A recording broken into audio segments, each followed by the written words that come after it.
Players இல்ல தான். Correct தான். ஓகே தான். ஆனா இருக்கிற பிளேயர்ஸ்ட்ட எவ்வளோ மேக்ஸிமம் எடுத்தோங்கிறது இருக்குல்ல. அத கேப்டன் சரியா பண்ணணும்ல. சிஎஸ்கேக்கு எல்லா டைமும் பெர்ஃபெக்ட் 11ஓ இல்ல பெர்ஃபெக்ட் எக்ஸ்ட்ரார்டினரி பிளேயர் எல்லாம் இல்லங்க.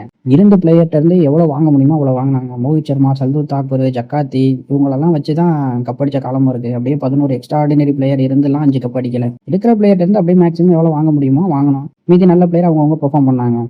அதனால ருத்ராஜ் இருக்கிற பிளேயர்ட்ட இருந்து எவ்வளவு மேக்ஸிமம் வாங்க முடியுமோ அதை வாங்க ட்ரை பண்ணணும். என்ன தப்பு பண்ணாங்கிறத பார்க்கணும். ஆவரேஜ் டீம்கிட்ட இருந்து பெர்ஃபார்ம் பண்றதாங்க என்ன கேப்டன்சி ஸ்கில் செட் உங்ககிட்ட இருக்குன்னு தெரியும். இல்ல 11 பிளேயர் இருந்தா எதுக்கு கேப்டன்சி? அவங்கவங்க பெர்ஃபார்ம் பண்ணிட்டு போயிருவாங்களே. ஒரு ஆவரேஜ் டீம்கிட்ட இருந்து எவ்வளவு மேக்ஸிமம் வாங்க முடியுமோ வாங்கினாதான் உங்க கேப்டன்சியோட ஸ்கில் செட் என்னன்னு வெளியே தெரியும். என்ன ஃபீல்ட் செட் பண்றீங்க, என்ன பவுலிங் ரொட்டேஷன் பண்றீங்க அப்படிங்கறதெல்லாம் ரொம்ப முக்கியம். என்ன 11 செட் பண்றீங்க, என்ன பேட்டிங் ஆர்டர் நிப்பாட்டுறீங்க, இதெல்லாம் தானே இருக்கு. இதெல்லாம் சேர்ந்துதான் ஒரு கேப்டன்சி. அப்பனா தான் எடுத்துட்டு போக முடியும். இந்த டீம் கிட்ட இருந்து என்ன மேக்ஸிமம் எடுக்க முடியுமோ எடுங்க. உங்களுக்கு கப்பு தான் அடிக்கணும் அப்படிங்கறதெல்லாம் யாரும் சொல்லலையே. நல்ல கிரிக்கெட் விளையாடுங்க, நல்ல ஆப்போசிஷனுக்கு நல்ல டஃப் கொடுங்க, மேட்சை வின் பண்ணுங்க. இல்ல அட்லீஸ்ட் டஃப் கொடுங்க.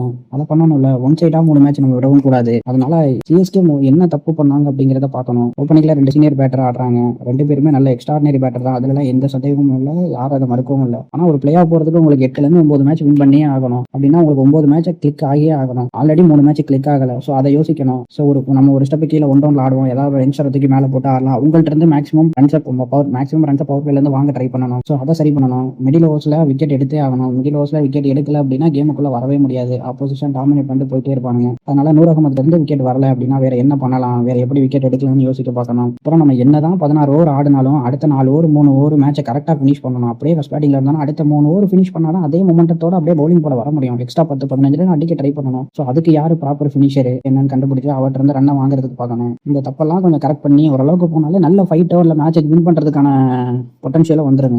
அதனால ருத்ராஜ் இதெல்லாம் சரி பண்ணலாம். இதை பத்திலாம் யோசிக்கணும் கொஞ்சம். அதனால சிஎஸ்கே இதெல்லாம் யோசிக்கலாம். யோசிச்சு நல்லா பிளான் பண்ணி பெட்டரா எக்ஸிக்யூட் பண்ணலாம். நல்லா விளையாடலாம் நெக்ஸ்ட் மேட்ச். வேற சிஎஸ்கே என்னெல்லாம் தப்பு செஞ்சாங்க, என்னெல்லாம் சேஞ்சஸ் பண்ணணும் நீங்க நினைக்கிறீங்கன்னு கமெண்ட் பண்ணுங்க. பிடிச்சிருந்தா லைக் பண்ணுங்க.